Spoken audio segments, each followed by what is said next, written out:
Oh my God. Y'all, word on the street is that his close friend, Cory Gamble, yes, Kris Jenner's boo, has allegedly snitched on him to the feds. And get this, he supposedly handed over some physical evidence in exchange for immunity when the trial starts. Talk about a plot twist. Now here's where it gets real dark, real fast. According to reports, one of the pieces of evidence Cory allegedly handed over is about how Diddy supposedly set up Kim Porter's and why. Apparently as payback for not only trying to expose him in her memoir, but also for helping Cassie escape his mistreatment. I know, I'm clutching my pearls too. But wait, it gets even wilder. Allegedly, Diddy had Cory stand back to make sure the job was completed and that there was no physical evidence linking Diddy to the alleged incident. It looks like Cory might have kept the receipts all this time and is now singing like a canary to the feds. Talk about a friend turned foe. Now let's rewind a bit. It seems the feds have finally listened to Albie, sure, and Kim Porter's family, because rumor has it that they've officially reopened the investigation into Kim Porter's passing. Y'all, people have been pointing fingers at Diddy for the longest time, and it turns out it wasn't just outsiders accusing him. An insider spilled some serious tea, saying they all have been contacted by the FBI, and 3 family members and 6 friends have been interviewed already and have been told to stay quiet. But here's the kicker. According to Kim's ex, Cassie told lawyers when filing her own lawsuit against Diddy that she had information about Kim Porter's death and proof of why Kim was,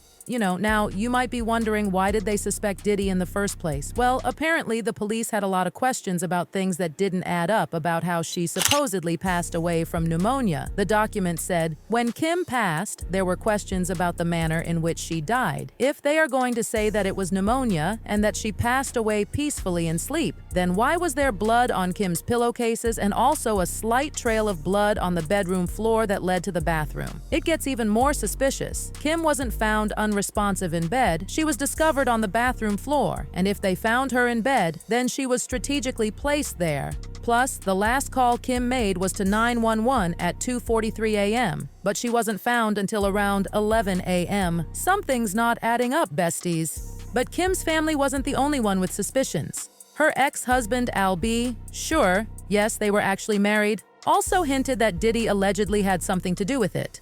Albie, sure, said on Instagram, I just found this footage from the morning I learned of Kim Porter's passing and how it ripped the soul from my physical body. I do know very clearly that Kimberly didn't just check out all of a sudden over pneumonia, that's some BS. After Diddy got arrested by the feds, people immediately started talking about how he allegedly had something to do with Kim's passing. The rumors got so strong that Kim's kids released a statement asking people to stop talking about it, defending Diddy and saying he had never done anything bad to Kim.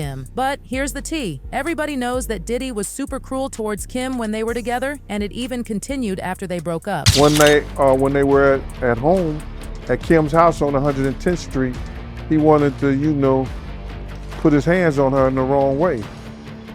And Kim took one of those corkscrews and ripped his wrist up and hit an artery. And when she did that, he had to rush over to St. Luke's Hospital. Y'all, the relationship was pretty toxic. There's even a report that he broke her nose. An article on the incident said Diddy Combs' girlfriend Kim Porter was left with a broken nose after the couple argued on Combs' yacht in Saint-Tropez. Combs flew in a specialist plastic surgeon from Geneva after the accident. Porter has since claimed that she hurt her face after she banged her nose on a table, but it gets worse. Several insiders also claim that Diddy put hands on Kim's boyfriend, who she started dating after she broke up with Diddy. An insider reported Kim was seeing Shakir and Diddy found out and he lost it. He tracked Shakir down to his hotel, then Diddy went up there without security and beat him to a bloody pulp. Don't let the shiny suits and curls fool you, Diddy will fork a man up. Now, Albie Shore eventually came out to change the narrative again, and he boldly insisted that Kim's death was suspicious, calling on the feds to reopen the investigation. He also claimed that not only was she taken out, but the fact that her laptop and memoir manuscript were stolen proves that it was an inside job. He said, Miss Porter's missing devices, allegedly already in evidence,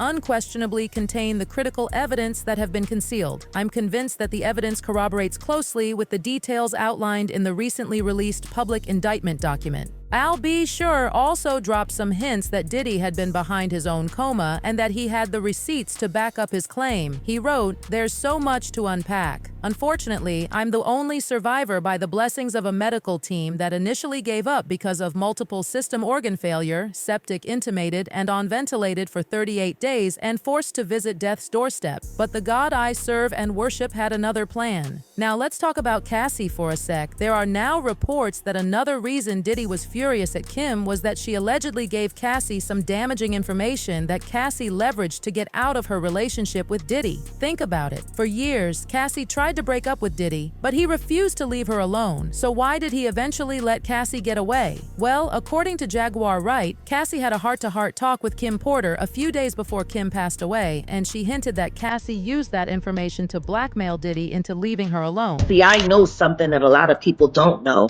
I know that you and Kim Porter had a sit down right before she left us. Tell him, please, tell him. And I know Kim had some very good advice to give you, and I believe that this is why things are happening as they're happening now. Kim was smart, wasn't she, Cassie? Kept you alive and kept you safe, surviving, and congratulations on standing up. So it looks like Diddy had another reason to be mad at Kim, and it wasn't just the memoir alone like we thought. Sources are now claiming that the feds have been convinced that Diddy knows something about Kim's passing, and they may have been convening a grand jury any day now to try and add charges to his already long list of charges. But here's where it gets even juicier. Not only are the feds looking to bring Diddy up on those charges, but they're also planning to add charges of accessory after the fact on people who allegedly helped him carry out the deed and hide it. And one of those people is supposedly Kris Jenner's boo, Cory Gamble. Now, to understand how Cory Gamble even came to allegedly be involved in Kim Porter's situation, we need to talk about how he got swept up with Diddy and some other shady characters in Hollywood. There are claims that Cory Gamble was once involved in some very shady activities, including allegedly making appearances in a few adult films, if you catch my drift. I've received numerous tips that all are very, very similar. And these tips came from individuals who have claimed to be familiar or know Cory Gamble from when he still lived and worked in Atlanta. Cory was once a performer in the adult film industry. Multiple people came to me sharing this information and that they had seen him while they were working on certain sets, and obviously I am not going to share their identity for their own protection. Cory and Diddy's bromance dates back quite a ways, though the exact beginning remains somewhat unclear. However, rumors suggest it all started with none other than Farnsworth Bentley, Diddy's trusted right-hand man, who allegedly met Cory during their time at Morehouse College. Let me ask you this. What do you think Diddy and Farnsworth Bentley's real relationship was? Concubine, master. But to be fair to Cory, it's not like he was just mooching off these famous people. He also put in work behind the scenes for many artists. Cory Gamble worked behind the scenes on Justin Bieber's album Believe, which was a major chart topper. But speaking of Justin, fans have pointed out how strange and suspicious it is that his substance use issues seem to start around the same time Cory joined his team. Where I was sipping lean, I was popping pills, I was doing more, shroom, everything, and it was just an escape from. Well, Justin has talked about how tough it was for him to kick the addiction, and it seems like it was a hard battle. Waking up in the morning and the first thing I was doing is popping pills and smoking a and starting my day. It just got scary. I basically said to myself, oh my God, if you're real, you get me through this season of stopping these pills and stuff, and if you do, I'll do the rest of the work. Now, let's talk about Kris Jenner for a hot minute. She's also been linked to Diddy in some shady ways. For those who don't know, Kris Jenner owns a church called California Community Church, and for a long time, many people thought that the church was a way for the Kardashians and their friends to avoid taxes. However, new information claims that there was more to the story than that. 24 hours before the raid, Kim Kardashian decides to unfollow Diddy, right?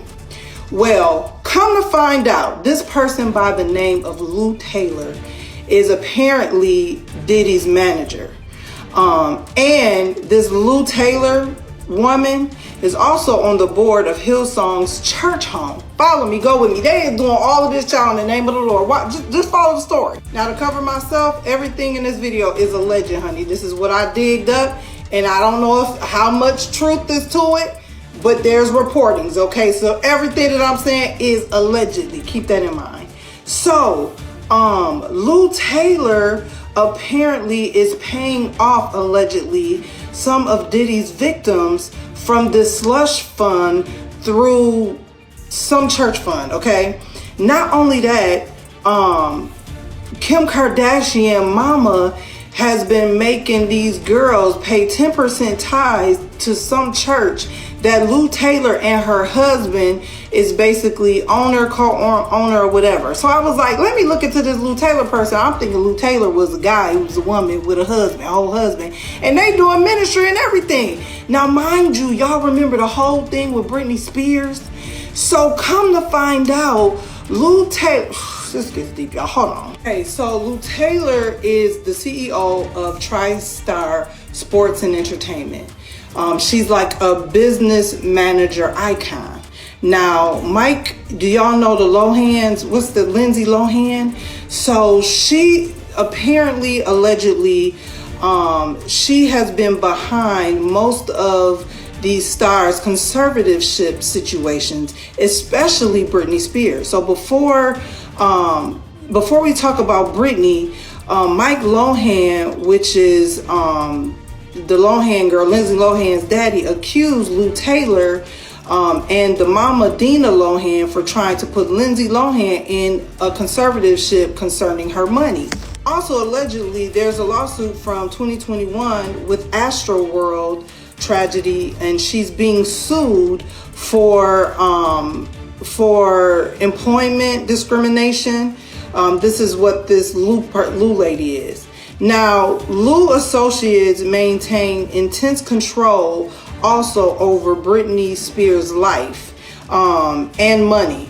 And she was behind even the conservatorship of why Britney Spears had that conservatorship, because she ended up becoming the business manager and took over the financial pieces of Britney Spears' whole situationship. So how did Cory Gamble go from being Kris Jenner's boy toy to getting wrapped up in something like this? Well, new footage from the day Kim Porter passed has just leaked, and fans can't stop talking about this picture of Cory at Kim's house on the very day she died. Cory Gamble was even on the scene when coroners arrived to retrieve Kim Porter's lifeless body out of her home. How on earth did Cory beat the coroners to Kim Porter's house? That's the million-dollar question, and it just doesn't add up. Removing a body doesn't take that long, so how in the world was Cory already there, just hanging around like he had backstage access to the entire drama? The math is not mathing, besties. And now this picture of Cory going viral online, allegedly showing him lingering after Kim's passing, has Kim's family starting to speak out. They're suggesting that Cory might have been sticking around to make sure everything went according to some kind of plan. Fans have also pointed out how suspicious he looks in the photo, almost like he was trying to stay under the radar. Rumors are swirling that he might have been Diddy's fixer, handling the situation to keep suspicion off Diddy. An insider is now reporting that Cory is sweating bullets over this because he's not trying to catch a federal case because of Diddy or anything he had tied to him, and it's not like his sugar mama can help him out because she's also fighting for her life due to her own Diddy connection.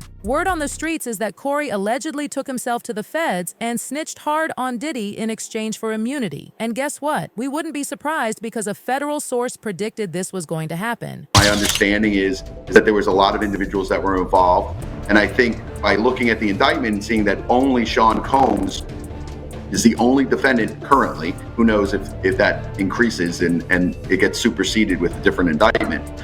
But currently there's only one defendant. My guess is that all of those individuals that could have been co-defendants or could have been co-conspirators or could have been involved in a RICO case have flipped on Sean Combs, and they're getting some sort of immunity. You find it's usually very unusual to have a RICO case with one individual as a defendant. Woo, besties, that was a lot to unpack, wasn't it? It's like we just binge-watched a whole season of a crime drama in one sitting. But remember, as juicy as all this tea is, these are still allegations and rumors. We've got to take everything with a grain of salt, or maybe the whole salt shaker in this case. Fans are buzzing about this like bees on a sugar high. One commented, "No one still answered why Cory Gamble, Kris Jenner's boyfriend, was at Kim Porter's house when the coroners arrived. Why was Cory Gamble at Kim Porter's house when she died? How did he know her, Diddy, enough to be there before you was?" Another said, "I always thought he had a hand in Kim's death. I pray for justice for all the women he has hurt." And one more chimed in, "When the story of Diddy's behavior started happening, I always left a comment on how Kim Porter's death should be reopened. It was Jaguar Wright who always spoke the truth." So what do you think about all this, besties? Is Cory Gamble really Diddy's fixer? Was he involved in Kim Porter's passing? And what about Kris Jenner and her church? Is there more to that story than meets the eye? Drop your thoughts in the comments below, and don't forget to like and subscribe for more piping hot celebrity tea. Until next time, this is Hot Gossip, reminding you that in Hollywood, the truth is often stranger than fiction and a whole lot messier. Stay fabulous, stay curious, and keep spilling that tea. Bye.